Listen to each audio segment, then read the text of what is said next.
Today is October 10, 1988, and I'm doing an interview with my aunt, Catherine Sheahan. This is Michelle Sheahan. The first question is, what was your job when you were working? Or what were your jobs? I originally was a clerk in the Treasurer's Office for the City of Lowell, Massachusetts. I am a graduate of a business school, and I had the idea that if I went into a position whereby I would get the knowledge of, the working knowledge of how an office operates, maybe eventually I would be promoted to a position that I would be interested in. That isn't right. You don't end this sentence with a preposition. All right. Now, I started in the Treasurer's Office in 1950. Slow there. I started working in 1940. You better say your grammar. Okay.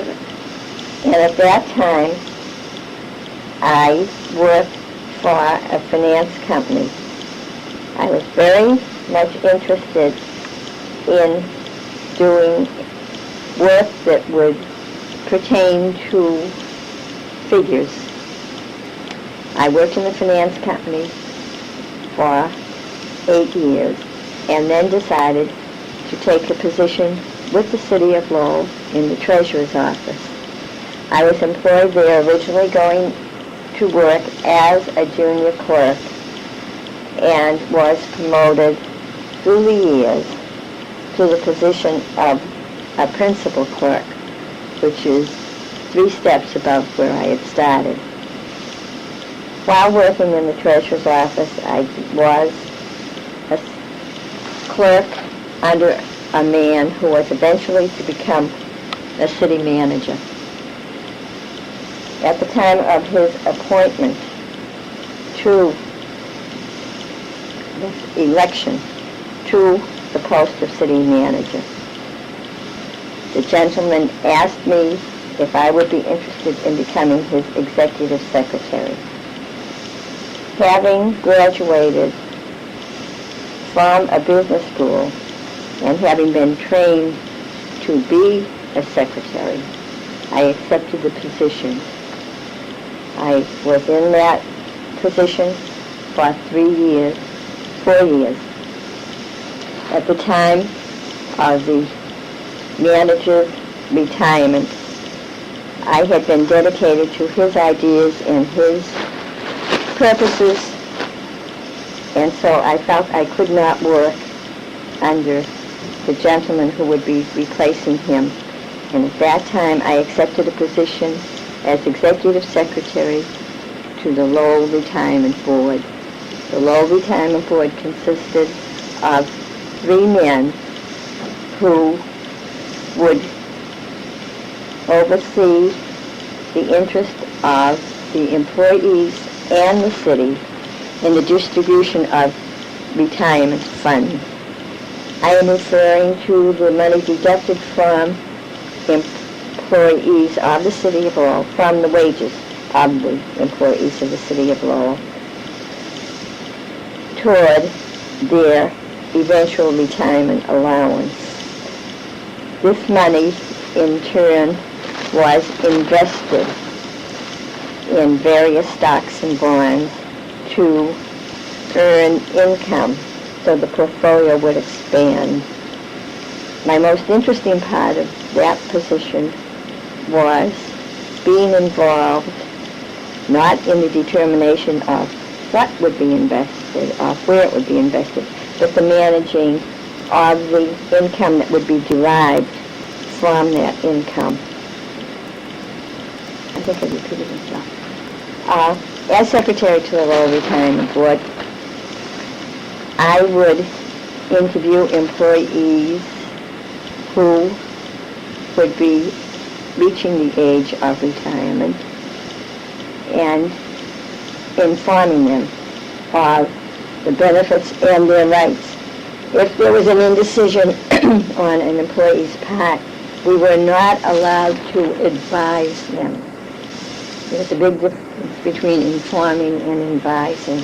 Advising would really be putting yourself in a position that later on a person could come back and say, you told me to do this, and maybe the person would feel it would not be for their best advantage to have followed that route. So therefore the person could come back, so therefore we were always told to inform a person and never to advise a person. Interviewing people ready for retirement was just part of the job. I would arrange meetings for investment brokers to come to the retirement office and speak to the board, either at a meeting of the board or at a special time when the 3 board members would be available. The board consisted of the city auditor, who was the ex officio member of the board, by an employee and member of the retirement system who would represent the employee. The 3rd member was an appointed member. The appointed member would be the appointment of the other 2 members of the board. I'm happy to say that I had a good relationship with all members of the board and with the different investment advisors who would appear before the board to make presentations. I worked for the retirement office for many years, and I find that I have gained many, many friends during that time. You said before that when you were at school, when you were offered this secretary to the city manager position, that's what you did that, you were preparing for that in school?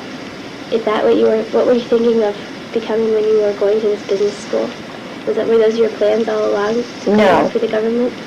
No. That wasn't my plan to work for the government. Most of my family had worked for the government in some stage, either federal, state, or municipal. I had made up my mind that I would never work for a government. Why not? Just to make a change? Or?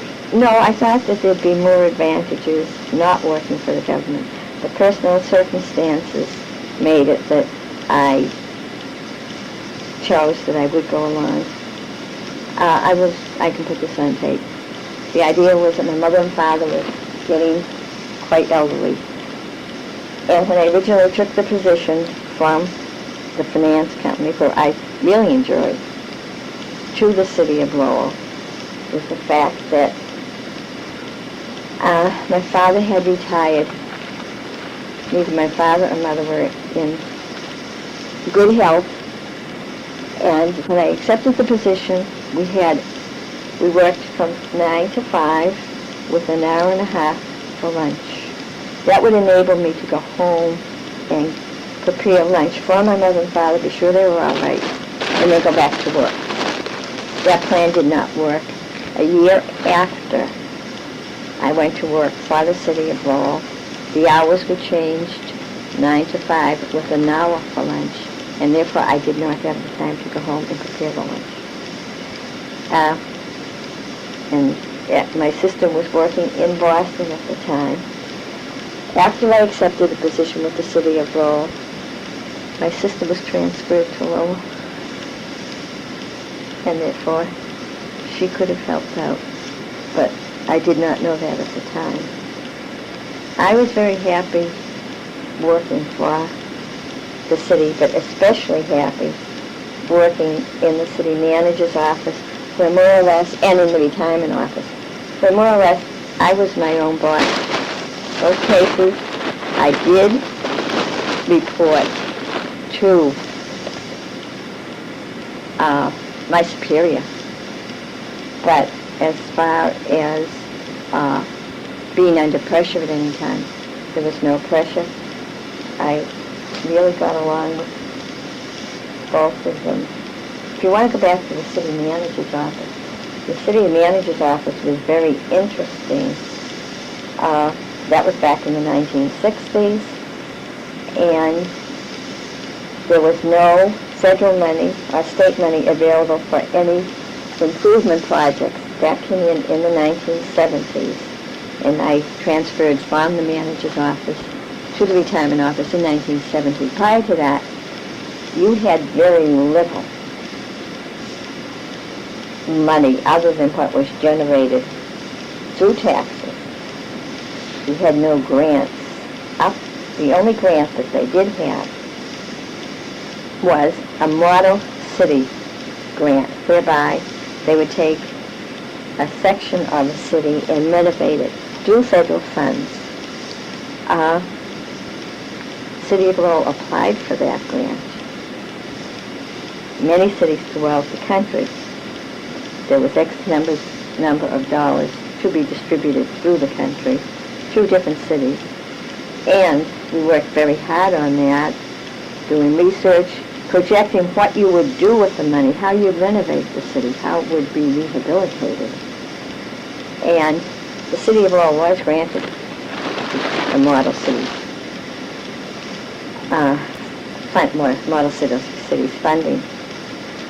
That was very interesting. That was, again, a lot of hard work, a lot of preparation, federal forms to be completed, hiring of a director of the model cities. Were you involved with that? I was involved to the fact that I would do a lot of the typing. I would not do any of the research. They hired men and women to do the research as to what would be eventually done with the money.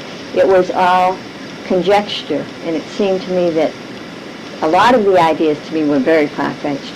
But we had a man who, superintendent of schools at that time, and we did really, I won't say make fun of him, we really enjoyed working with him because his ideas at that time were so wild we never figured that they could be,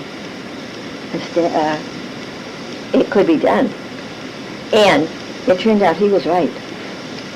In fact, we used to call him the dreamer, and we had a lot of names for him, but yet Lowell was granted the funding for a model cities.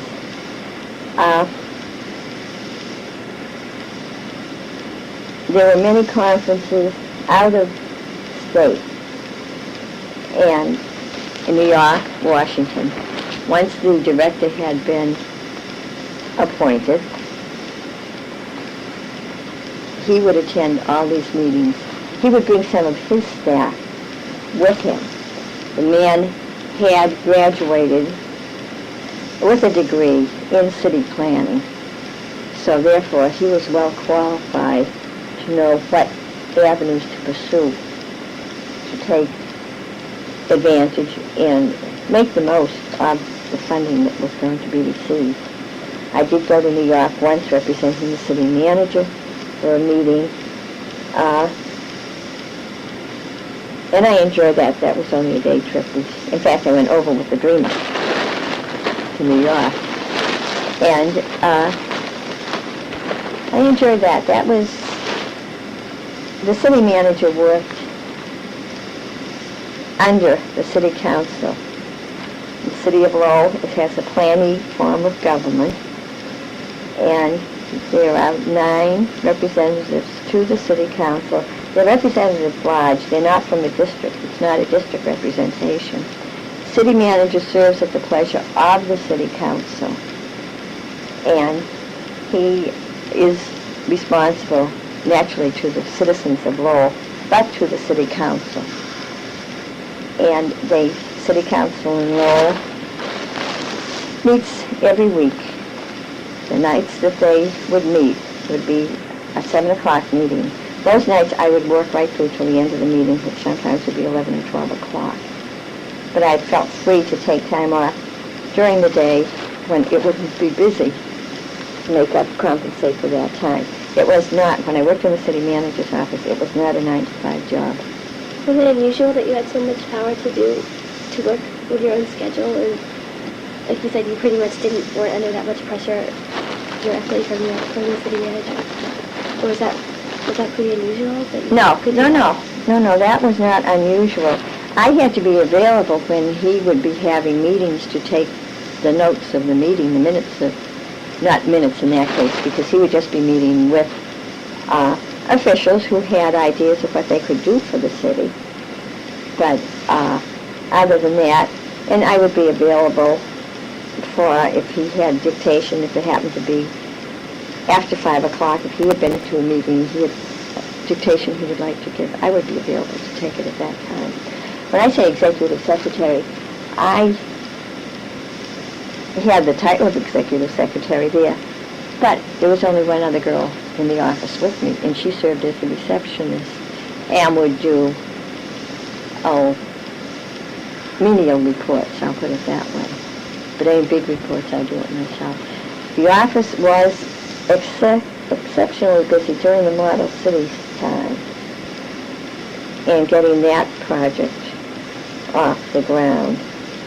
We had meetings. There were representatives of HUD from Washington, the Urban Development Group, and it seemed that they were very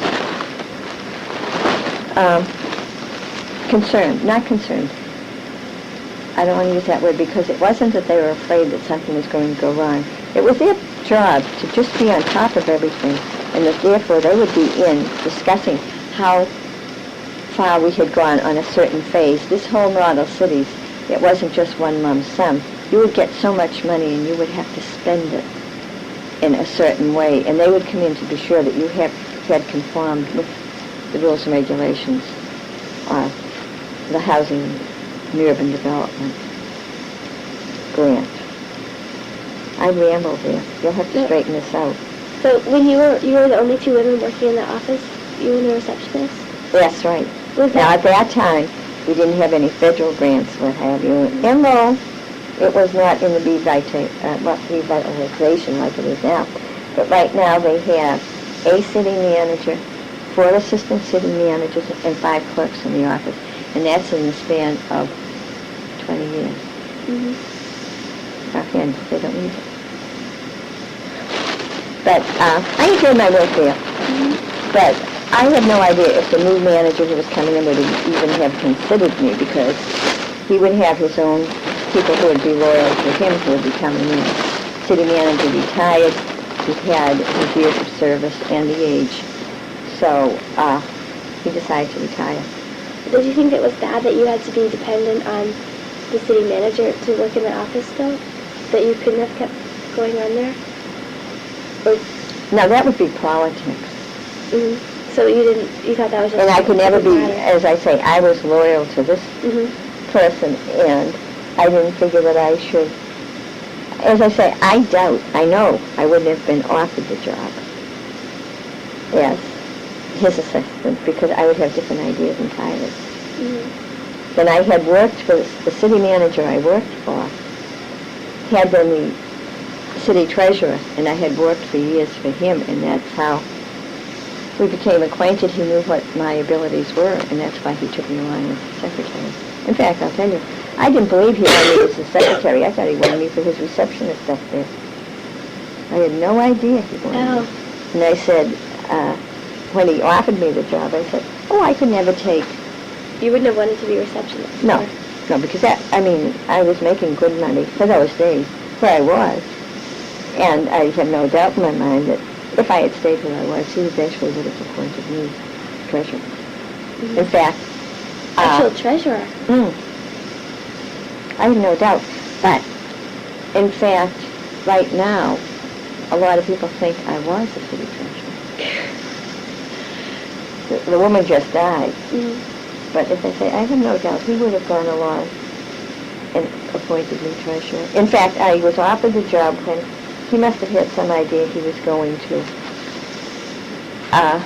retire. And the position came up in '69, the city treasurer, the woman who just died. And I was offered it that time.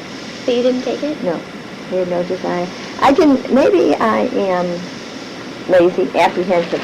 I never wanted to be the top person. Never. I didn't want that responsibility. This is all being taped. How do you do it? Is it being taped?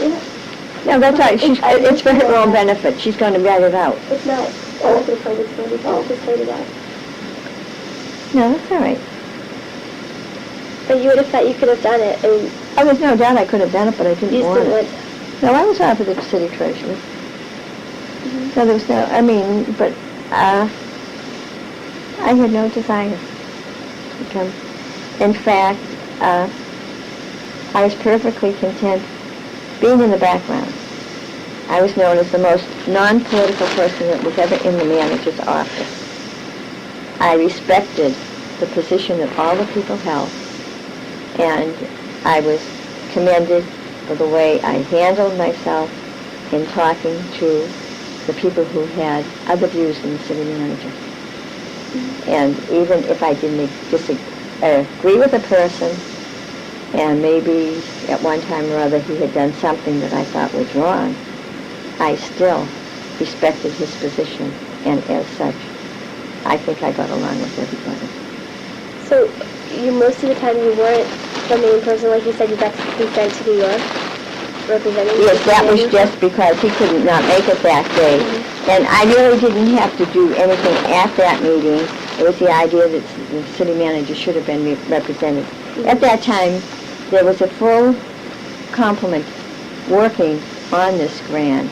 There was the planner and the director of model cities, and he had his assistant, and in turn there were other people who were working in the different fields of it. So I did not have to make any presentation at that time. It was felt that the city manager should be represented, and I went along in his place. So in your opinion, there's no reason why you couldn't have become the top person. You just... Not the city manager, but the treasurer. the There's treasurer. absolutely no reason why I couldn't have. But was that a lot different from when you were in this business school?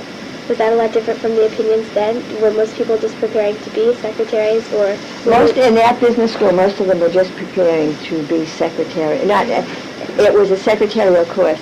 You also took your accounting, so you'd be prepared to go either as a secretary or an accountant. And it was a school where you would have to take dictation at 120 words a minute and do your typing at, I think it was 80 words a minute. And this was back in the 1940s.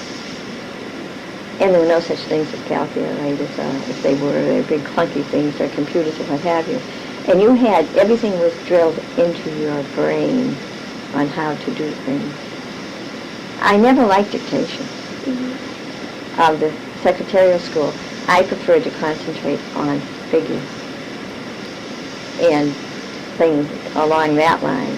So therefore, I was very pleased when I went into the treasurer's office. The treasurer's office eventually, starting out you do the menial work, but eventually, and then you'd go up and you'd reconcile bank statements. Now, I'm not talking about 20 or 30 checks. I'm talking about that time the welfare checks were issued at the treasurer's office. When you'd have thousands of checks every month. Nothing on a computer. So you'd have to do all that. And my final few years in the treasurer's office was spent on tax liens on the properties where the taxes had not been paid on, the different land areas in the city. And they would have to be advertised in the newspaper, and you'd have to be sure that it was a perfect description of the land. If there's any doubt in your mind, you would go to the registry of deeds, and you'd look up the descriptions from the deeds up there. And you'd advertise them in the paper, and then you'd send notices to the people as a courtesy that they were going to be advertised, and before you advertised. And then if you didn't get any response, then you would advertise, and there was a procedure so many days after the advertisement, then you would post notices that you were actually taking liens on the property, and then you'd have to prepare all the liens for each individual parcel of land, and then go to the registry and record each deed. And then as the payments come in, they would come in to me so I could keep a record of who paid their liens and who didn't pay their liens, or paid on their liens. So I enjoyed all that. I can actually say I was not unhappy what I was doing. I was in the treasurer's office. There was a brief period after the city manager retired and I left that office. There was not an opening immediately in the retirement office. I went back to the treasurer's office at my old title and did the same work. but I was not happy. There were 16 people in the office, and after having the freedom of being my own boss and not accounting to anybody, I found it very, very difficult to work in an office with 16 people. But it was I wasn't there a year and a half when I heard that the secretary to the retirement board would be required to retire within a year because she would have been 70 years old. At that time, it was mandatory that you did retire at the age of 70. So when I heard that, I approached the members of the retirement board, two of the members who happened to be in City Hall the day I heard about that. And immediately they told me the job was mine. And they would like me to give 2 weeks' notice in the treasurer's office and start for them because the clerk would be finished in 1 year. And I could work under her, and she could teach me the procedures of that office. Even though the offices were within 50 feet of each other, the clerk never came near me. So I waited till 10 working days, and I went over to her, and I said, I hope we'll be happy working together. And I was looking forward to working with her. And she was civil to me, but didn't have too much to say. I reported to work on a Monday morning, and she was the only clerk in the office. The secretary took care of the whole office. When I reported to work, the keys to the cabinet were on the desk in her retirement papers. She had left.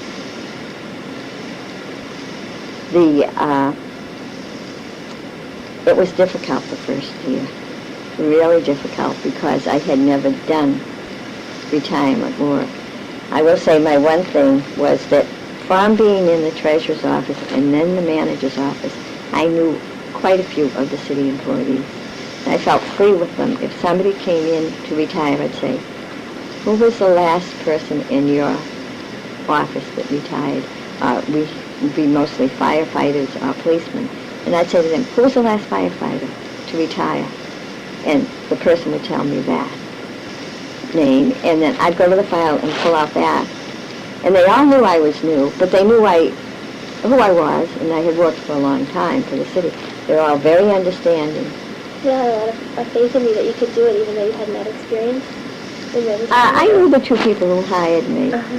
And the auditor who said, he just looked at me and he said, if I ever thought you wanted the job, I would have approached you. But I had immediately, the auditor called the Division of Insurance in Boston, where eventually all retirements have to be approved. And he contacted a man who was very understanding, and the man said I could call him at any time. So I called him to get acquainted with him, and he just said, you call me any day, any time. And he said, we'll discuss it. So when I had a problem, I would call, well, practically every day, because everything is by law in retirement. It's what's called Chapter 32 of the General Laws. And it seemed every day I would call him and say, this has come up, and he'd say, all right, look up Section 5 of Chapter 32. You bring that book home tonight. You read it and call me in the morning and tell me what you think of it and what your decision is. And that way I learned, because he never gave me a direct answer. He'd say, take the book home and read it. So that's what I did. So after that first year, everything was, I won't say easy, it was easier. And immediately we found out that there should have been a second clerk in the office for years, because I would go to get something, some report, and it wouldn't be there. So after I had been there less than 6 weeks, they hired a clerk. Was that your suggestion? Oh, yeah. Yeah, I said, there's no way. I mean, things were not in good shape, and I'd have to have somebody, where I was learning, I wouldn't have time to go. So they hired somebody right away. I had one very sad experience when I was working in the treasurer's office, in the retirement office. It was time to get a third clerk, because when I went there, the portfolio was something like $8 million. By this time, it's up to $20 million. And this is retirement, the money that people had put in since 1937, and they were hiring more people, and salaries were going up, and it's 5% of your salary, and they were getting increases, so that much more money was coming in. And by this time we were being required to submit more reports. They had a new retirement law commission in Boston was formed, and they were to oversee the 102 boards throughout the Commonwealth. And they wanted to make comparisons between the boards, who was earning money on their investments, who may be investing badly, and they were not getting the income they should be.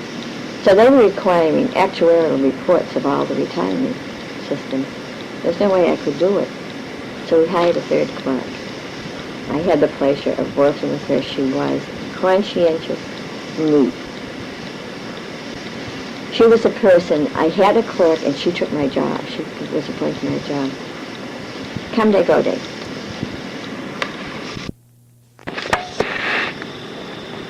The new person had worked in another office at City Hall. And I was very impressed with her work. I knew she was unhappy, so she was working. So I asked the board if they would consider that particular person. She came to the office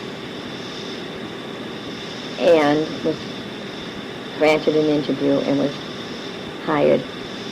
Every time anybody called, she would get out their folder, put the date on the folder, say what they discussed and what was going to happen. So therefore, after that, anytime that person called again, I myself was in that habit. But the in-between girl, the other girl, couldn't see that. So anytime anybody called, it was all written on their folder what had happened. Well, 5 years ago, that woman went home from work one night and was murdered. She was 34 years old. And that was a terrific, emotional blow to me. I had to appear at the trial. But I think of her so often and how capable she was. And she would have been the perfect person to take over that office. The girl who has it is very happy. I'll say that I don't want to untake it. I am not the type to give somebody some work that I wouldn't do myself. So anytime anything had to be done in the office, if I was available, I'd pitch in with the girls and would get it done. The person who took my place is an administrator. Since then, they have hired another clerk. They have a part-time clerk, and they have 3 full-time and part-time. But a lot of the work has been given out. One of the banks now gets all the investment income, where we used to get in our bank office the checks each month from, of course, naturally, on your dividends. They don't all come through at 1 month. You space them out so you have income every month. And at one time, I'll go back where we had to go to the bank and clip coupons. They were called just the bonds, with the coupon bonds they were called. And then eventually we got all our securities registered so that the coupon, no more coupons, the check would come to the bank, to the office. Since then, all that is being sent directly to the bank. You don't have anything to do with the income. Do they have to deal with a lot more money now? Is that why? Oh, yes. The money it's gone way, way up, their income. Well, the portfolio is $30 million against, when I went there, $8 million. So, but that was good. So, when you were in school, that's not the kind of thing, what were most people's goals, or what were your goals? Well, the feminist movement wasn't there. I think when I went to school, I know very few, if any, had any idea that a woman would ever go to the top anywhere. And I think we were submissive. We just accepted that that was our role in life. And therefore, we would do the best we could. It was in 1969 in Lowell that the treasurer was named. And she was the first woman to ever head a department in the city of Lowell. And that would have been my position if I accepted, but I did not want it. since then, they had a temporary woman auditor, but that would have been in 1977. She, again, did not want the position, but she was talked into taking it on a temporary basis for 6 months, but she did not want it. And other than that, and it was only in 1986 that an assistant city manager was appointed, a woman. And right now she's on shaky ground. But I do think that she will resign. So I don't think in Lowell, anyway, it has come that women will be at the top. When you were saying that the reason why you accepted the government job at first was because so that you could come home and make lunch for your parents, was that was you were supposed to always do that, or take care of your parents, or was that just because? No, I think that's, it wasn't anything that was special required. No, I mean, but was that just? That was just my makeup. I felt that they had been good to me and I wanted to be good to them. It was never, when Pop went to Washington, after that, during the war, I had chances to go and work for the federal government in Washington, and I turned them down. I think I was just tied to my parents, and I just did not want to be separated from them. So you had a lot of responsibilities here at home as well as when you had your I didn't job, say or was responsibility because Eleanor shared them with me, but we both felt that we wanted to do as much as we could for our parents. And that's why we both stayed home. And I did have a friend, and I think at one time I thought I would marry him. But we discussed different things, and he said he would never have children. And to me, that was the purpose of marriage. Now, nowadays, career women, they get married. But in those days, I figured, why get married if I'm not going to have children? So that was really important to you? That was really important to me. And that man died in his 30s. So therefore, and he died of cancer. And when he found out he had it, he asked me if I would break off with him and not see him anymore. I said no. And he was sick for 3 years. And as I say, he was in his 30s and he died. After that, I never bothered with him again until I met John, which was 10 years old. And then that was going to be a compatible relationship, which it has turned out to be. That was very definite from the first. Because by that time, I was in my 40s, and I didn't have any more interest, becoming a mother and stuff. So it was nothing, so your career wasn't more important, say, than taking care of the family? No. It was always other people? No. And so, Now, you have to go back that I'm almost 50 years older than you. So that, things have changed a lot. But I don't think my priorities would have changed even now because I'm of that generation. So I don't think my priorities would have changed. So even though you had such a good job and that was so important, it was always the second thing? Or? It was always the second thing. Did you ever have any jobs when you were in school? Yes. Earlier? Well, starting out, I was a babysitter. I think most teenagers were babysitters. And then when I was in high school, I went to work for a department store. And it was situated, it was called Bar Marché, and it's where the current Jordan Marsh store is. So I worked there all the time. I was, say, junior and senior. Weekends, Saturday, Friday night, Saturday. They were not open on Sundays. I worked vacation time, holiday time. And I worked in the children's department there, the children's hall. I enjoyed that very much. Then when I graduated from high school, while I was going to the secretarial school, which was in Lowell, I worked at the finance company where I eventually went to work full-time before I went to work for the city. But I worked there all vacation times and Saturday mornings they weren't open. Although I worked a full day on Saturday, the office would only be open until 12, but I would work till 5 o'clock. That was a nice job. Was there something, this might sound really stupid, but something that, reason why you could go to secretarial school, but there was no kind of college or anything where Pop-Up could go? Or was that...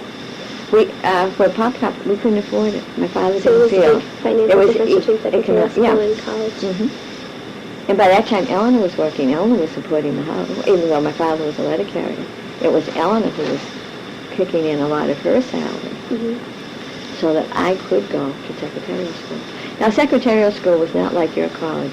It was a local school that I could take the bus to in the morning and go home at night, in the afternoon.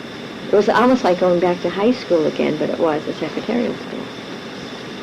Did the you said that you didn't want to have a government job because everybody else had, was Right. working for some form of the government. Did you also want to have a very different job from your mother's and grandmother's experiences? That was totally different, right? Well, Grandma had to work in the mill. I told you that Yeah. but that was back in the late that was back in the 1890s. She would have gone to work in the 1880s in the mill.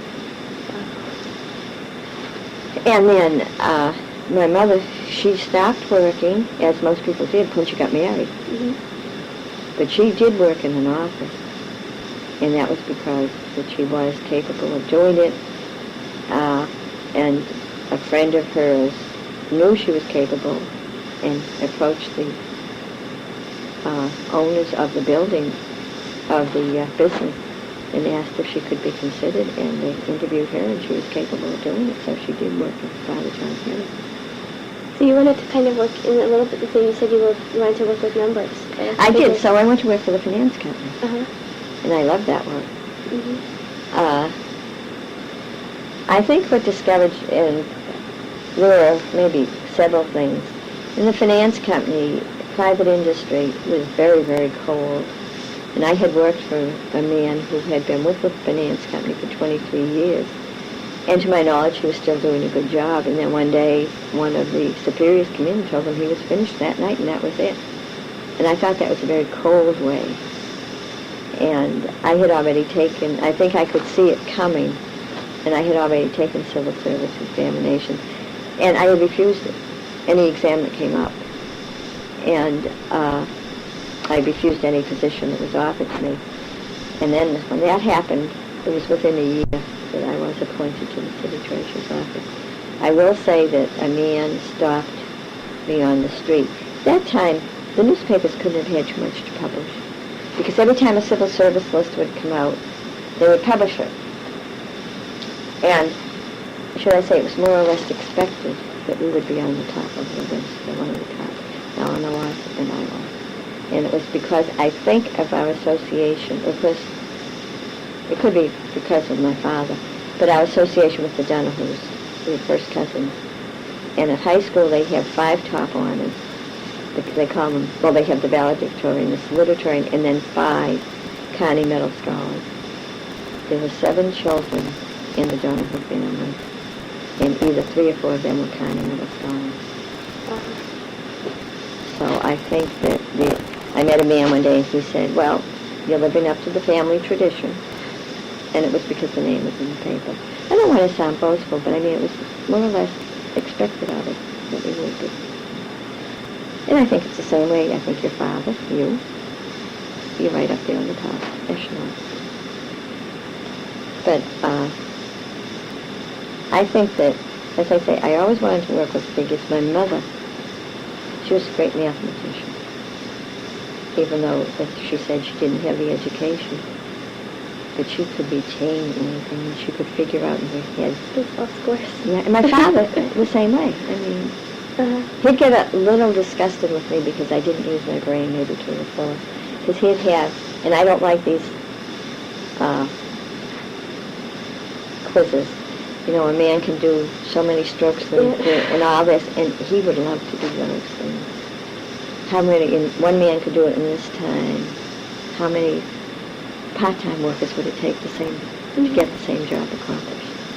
And he liked to do things like that. And that never interested me. You were saying that you didn't think that women should do certain jobs like firefighter or policeman? Yeah, I'm still of that opinion. And what about jobs like your father's job of being a mail carrier?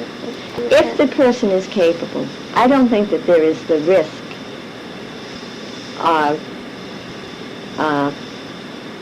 in being a letter carrier. Now, some women try to take advantage of it. Of one woman I know, she worked in one of the suburbs as a letter carrier. As a clerk inside. And the men were all very nice to her because when it came to lift a mail bag, they'd lift it for her. I'm talking about a lot of mail. She was transferred to the Lowell post office. The man said, you asked for the job, you do it. She quit. Now, when your great-grandfather, he was a letter carrier. He had to carry the bag on his back. Oh. And he'd go out from the post office, and he would make his deliveries. There was no such thing as having the little jeeps that they have now coming around. You carried all the mail with you. And therefore, I don't think that would be suitable for a woman to carry a heavy sack of mail on her back. The firefighters, all I can think of is a woman capable of going into a burning building and taking another person on her back and bringing her down a ladder. Mm-hmm. Would she be capable of doing that? And as far as a police officer, and I've seen them, I don't know if they do have any requirements. Police officers my size and going up against a 6-foot man who may be deranged, I don't think they're capable of doing that. All right, maybe if a woman is 5'9", 5'10", and, a huge, well-structured person, maybe they could be. How many of them, though, are like that? No, I definitely don't think a police or fire position should be. And as far as other jobs, do you think women can mostly, do you see any other positions like that where women shouldn't be working? Now, those stay in my mind. I don't mind a woman being on the telephone company and going up a telephone pole or going down underground to fix wires. That doesn't bother me at all. Or with a utility, like I say telephone, but Massachusetts Electric, gas, any of those utility companies. I can't see anything wrong with a woman having those positions. And Bob McArdle will kill me. He doesn't... No, I don't know what his feeling is, but I figure he has a position that any woman could do. Uh-huh. But I don't think a fire policeman is in that category. Has your opinion on that changed since you were in school? I never even gave it a thought because in our day in school, women would never even attempt those things. They would just be, a woman was trained in my day. You were a mother. You got married and you had your family. Or if not, you went in maybe to the telephone company and worked your way up and you were really executive in the telephone company, although I don't think they had any at the very top, but they had good positions. Or you'd become a nurse or a secretary. How about the mill jobs at that time? Were there any factory jobs? Well, see, the mills were gone when I came along, and I didn't know that much about the mills because they had started to move south. Mm-hmm, yeah. And they didn't have any. Were there any kind of jobs like that, though, for women if they didn't want to... They were, all right, if they didn't continue on to school or get a job in an office or along that line, you would become a clerk in a department store. Mm-hmm. Or you would become a receptionist somewhere, the hospital. Or the people who didn't have, you could drop out of school at 16 and they didn't have that opportunity. We still had shoe shops in Lowell. And a lot of the people would go to work for the shoe shop. And on that, and then we had industry in Lowell, like I'll say the Heinz Electric Company, where they'd make components for your hair dryers. And people would go into that. It really wouldn't be mill work per se as the cotton mills, but it still would be on that idea. We had hat factories in Lowell, and they would make hats. And then we had garment factories where they would make dresses and suits and coats and things like that. So the person who would, as we would say, drop out of school, a lot of them would become domestics too. And they would go into homes and clean the homes. But they would go into one of these so-called factory jobs. And then after the Second World War, there came that we started to have like Raytheon and Sylvania Electric, and they would go into these plants around.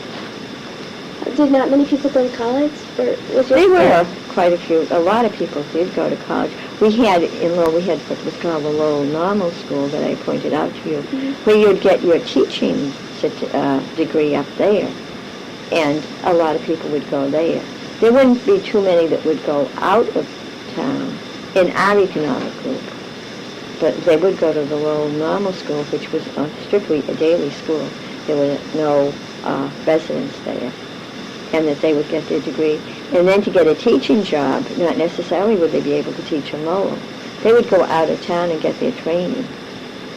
And once they had some X number of years experience, then they would come back and be put on a list, and when there'd be a vacancy, then they would go into a school to teach school. Were you at a different high school? Because didn't Aunt Ellie say that her school closed? And Ellie went to a parochial school, and for economic reasons, they closed that after she had been there 2 years. And then she went to Lowell High School. There were no other schools to go to? They had another school, Keith Hall. Pop didn't like Keith Hall. Did he go there? He went to Keith Academy, which was, Keith Academy was the boys' school. It was not co-ed, all right? He went to Keith Academy. No, I can't even remember him telling me not even to consider Keith Hall. I don't know why he had it against Keith Hall, but he did. Did he like his own school? Yes. Then would they be pretty similar, or not? I really don't know. They had nuns at Keith Hall where they had brothers at Keith Academy. But I never even gave it a thought. But it was closed by the time you were there, wasn't it? Or? No. Keith Academy. Keith Hall was there. Oh, Keith Hall, yeah. Keith Hall was there, yeah. That didn't close until later on. In fact, it has since opened, but it's Keith Catholic now, and it's co-ed.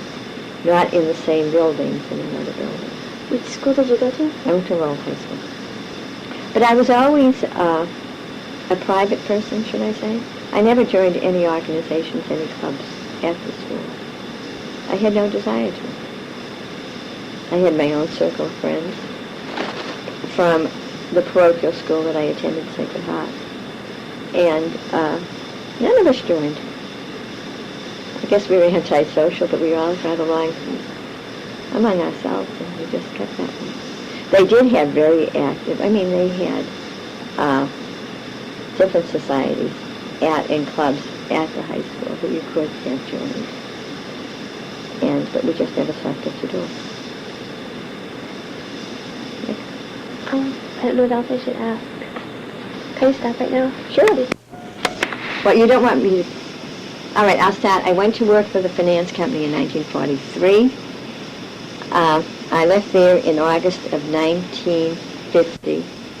Worked in the treasurer's office until November 1966.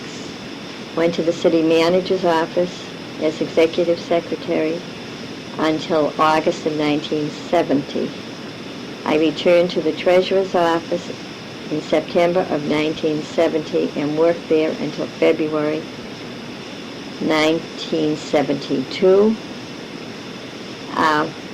The end of February 1972 until January of 1986, I worked in the retirement office. I retired in January 1986.